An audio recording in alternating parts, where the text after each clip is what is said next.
What if I told you that the words you use every day, the ones you think are polite or just plain honest, are actually pushing people away and wrecking your own peace of mind? You probably have a few go-to phrases you think are harmless, but they might be secretly sabotaging your success and your relationships. The great Stoic masters revealed the principles behind the conversational traps most of us fall into, and today, I'm sharing them with you. By the end of this video, you'll know the 10 foolish things you should never say again, and more importantly, what to say instead to build connections that are practically unshakable. Words aren't just sounds, they're actions. They can build a bridge or burn it to the ground. The ancient Stoics knew this better than anyone. Thinkers like Marcus Aurelius, Seneca, and Epictetus taught that our words should serve a purpose, to help us live with more wisdom, fairness, and self-control. They understood that a lot of common phrases, even well-intentioned ones, are traps that create conflict, show a lack of inner strength, and get in the way of any real connection.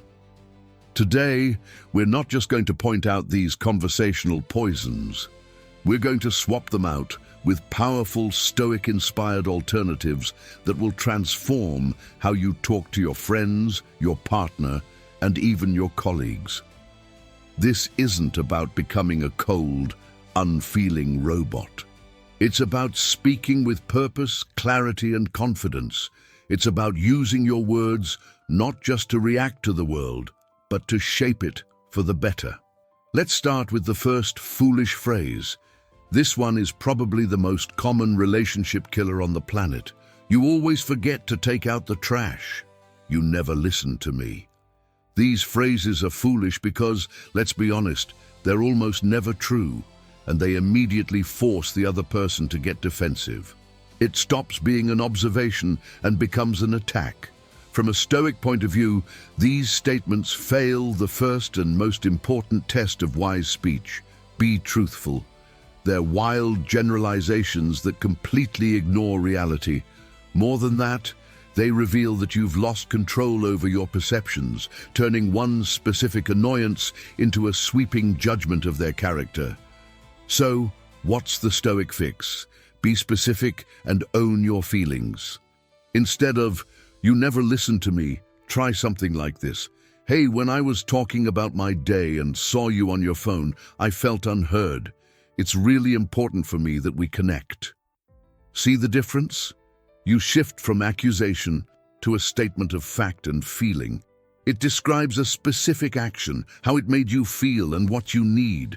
That invites a conversation, not a fight. You're replacing blame with a clear, calm look into your own mind. You made me feel angry. You made me feel stupid.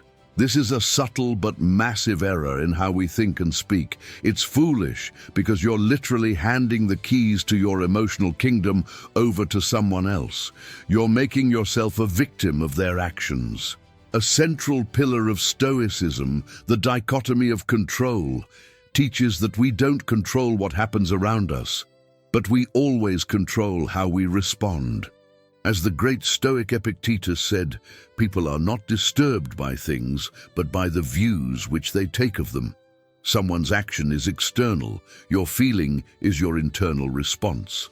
The Stoic alternative is to take your power back. Instead of, "You made me feel angry," try, "When that happened, I felt a wave of anger." Or even better, "When that happened, I felt myself getting angry, and I'd rather we find a solution." This phrasing shows incredible self-awareness. It acknowledges the emotion without handing out blame. It says, "I understand my feelings are my own," and from that position of strength, you can actually solve the problem. Calm down or relax. Let's be real. Has anyone in the history of stressful situations ever calmed down just because someone told them to? It's not just ineffective, it's counterproductive. Telling someone to calm down is like pouring gasoline on a fire. It dismisses their feelings, basically telling them that their emotions are an inconvenience to you. It's a command, not an offer of support, and people hate being ordered around. A Stoic practices empathy. They understand that trying to command someone else's emotions is pointless. It's a clumsy attempt to control something you can't. The better way, the Stoic way, is to validate and support. Instead of relax, try, I can see this is really upsetting you. Then give them a choice. Do you want to talk about it, or would you rather have a minute to yourself? This does two things. It confirms that what they're feeling is real, and it gives them back a sense of control. You're not trying to fix their feeling, you're creating a safe space for it to exist. Paradoxically, that's the fastest way to help someone find their own calm.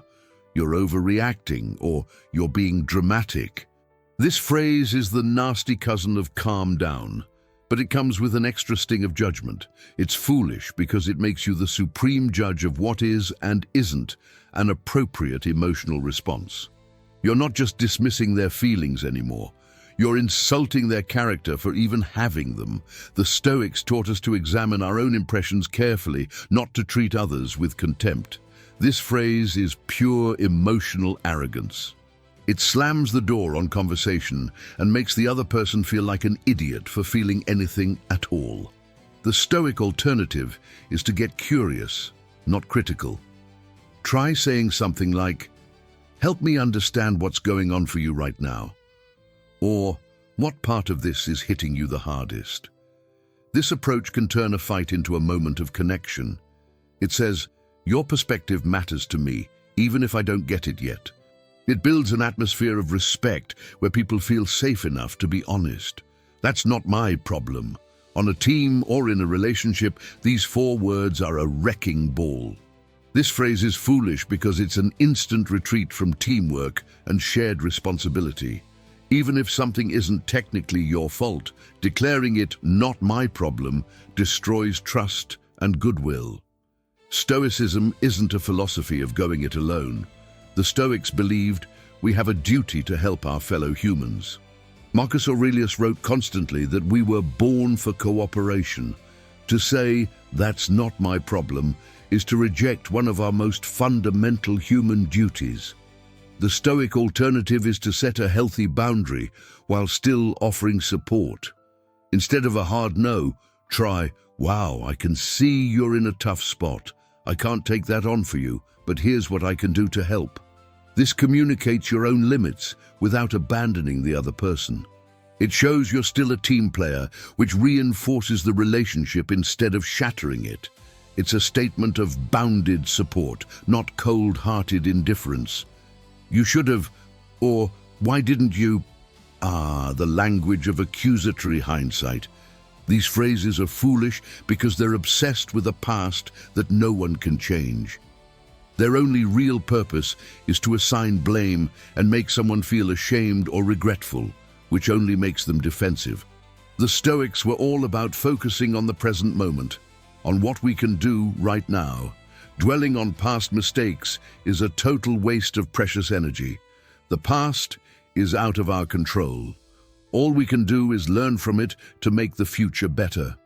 The Stoic alternative is to look forward. Instead of, why didn't you do it this way? Ask, okay, what's our next move to fix this? Or, for next time, how can we approach this differently to get a better result? This simple shift reframes the entire conversation from blame to collaborative problem solving. It respects the other person and focuses all that energy on what you can actually control, the here and now. I told you so. This phrase is pure, uncut ego. It's foolish because its only job is to make you feel big by making someone else feel small. When you say, I told you so, you're choosing the cheap thrill of being right over the long-term health of your relationship. It's a win for your ego, but a huge loss for the connection. The Stoics were constantly at war with the ego. They preached humility and knew that real wisdom isn't about proving people wrong. It's about working together to find the right path. That kind of smug victory lap is the exact opposite of wisdom. So, what's the Stoic alternative? Be gracious. Often, the most powerful thing to say is nothing at all. Just be there for them. If you must speak, focus on the shared path forward. Say, This was a tough one. I'm just glad we figured it out. How can we work together to avoid this jam in the future? This shows your priority is the team's success, not your personal scorecard. You don't understand, or you wouldn't get it. This is a conversational brick wall. It's foolish because it completely shuts down any attempt to connect and builds a barrier of superiority. You're basically saying, my inner world is far too deep and complex for you, which is both arrogant and incredibly lonely. Stoicism is all about reason, dialogue, and connection. As Epictetus taught, we have 2 ears and 1 mouth for a reason, so we can listen more than we speak. To just dismiss someone's ability to understand is to fail at your duty to explain yourself clearly. The Stoic alternative is to take responsibility for your own explanation. Instead of shutting them out, invite them in. Say, you know, I feel like I'm doing a bad job of explaining this. Let me try another way. Or even better, ask a question. What are your thoughts on it so far? This shows humility and a real desire to connect. It assumes the other person is smart and capable, and it puts the burden of clarity where it belongs, on you, the speaker. That's impossible, or it'll never work. This is the language of defeat. It's foolish because it murders creativity and problem-solving before they even have a chance to breathe. It's a statement born from a fixed mindset that can demoralize an entire group. The Stoics saw obstacles completely differently. For them, obstacles were opportunities to practice virtue, courage, wisdom, justice. The famous Stoic phrase, "The obstacle is the way," sums it up perfectly. A challenge is a test, and to declare something impossible is to surrender before the test even begins. The Stoic alternative is to acknowledge the difficulty but focus on what's actionable. Instead of, "That's impossible," try, "This is going to be really tough. What's one small concrete step we could take to get started? Or what part of this problem is within our control?" This instantly shifts the energy from defeat to action.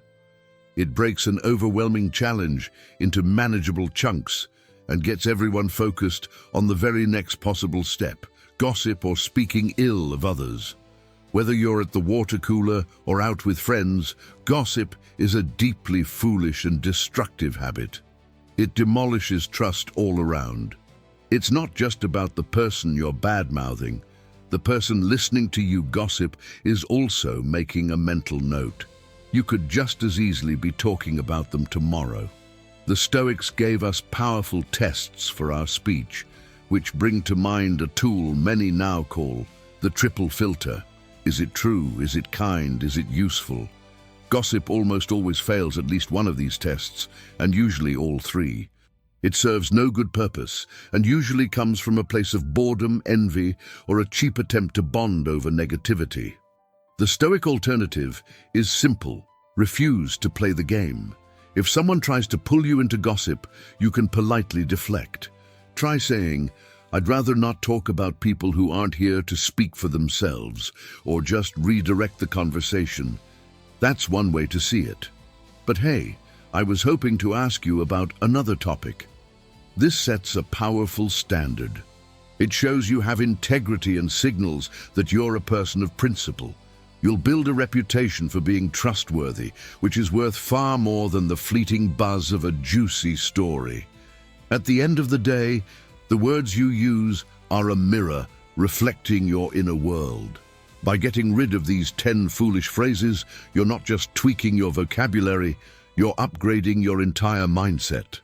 You're shifting from reactivity, blame, and ego to a place of responsibility, understanding, and real inner strength. Remember the Stoic principles we've covered. Focus on what you can control, test your words for truth and usefulness, and always try to act with virtue. This isn't about being perfect overnight. It's about practice. Start by just noticing. Pick one phrase on this list that you're guilty of using and commit to replacing it. That 2-second pause before you speak can change everything. What foolish phrase are you going to drop? Let us know in the comments below and declare your intention to change it. Sharing it is the first step. And if you're ready to keep building a mind of unshakable peace, make sure to subscribe and join our community. Your words have power. Use them wisely.